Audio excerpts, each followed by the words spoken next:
आपला महाराष्ट्र आपली बातमी पाहत रहा महाराष्ट्र रोजनामा। घंटागाडी कामगारांचे नगर परिषद समोर बेमुदत उपोषण सुरू।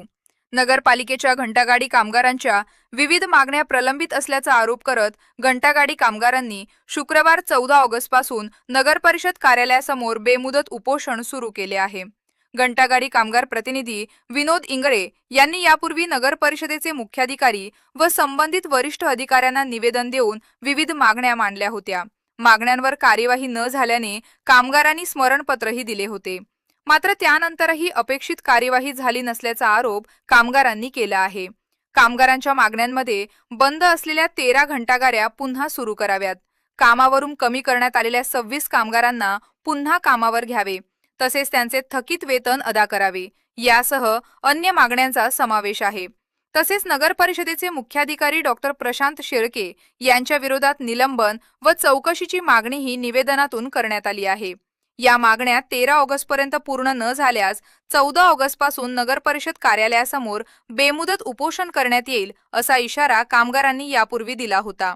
मागण्या पूर्ण न झाल्याने अखेर शुक्रवारपासून उपोषण सुरू करण्यात आले। उपोषणात विनोद इंगळे, विक्की शिंदे, अमोल गवई, निखिल मांगले, सूर्यकांत खंडारे, गणेश महाले आणि अश्विन माने सहभागी झाले आहेत।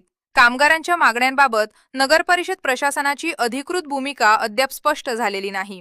विनोद इंगळे, खामगाव नगर परिषद अंतर्गत घंटागाडी कामगार, आम्ही या ठिकाणी सर्व 26 कामगार उपोषणात बसत आहोत। डिसेंबर 2023 मध्ये नगर परिषद मुख्य अधिकारी यांनी 53 घंटागाड्यापैकी 13 घंटागाड्या बंद केल्या, बिना नोटीस, बिना बेकायदेशीर। त्यामुळे आम्ही वारंवार नगरपालिकाला पत्रव्यवहार केला। बुलढाणा या ठिकाणी बी जिल्हा अधिकारी या ठिकाणी बी उपोषण केले। त्या ठिकाणी आम्हाला मुख्य अधिकाऱ्यांनी फोनवर आश्वासन दिले की तुमच्या काही कामगारांना कामावर घेऊ।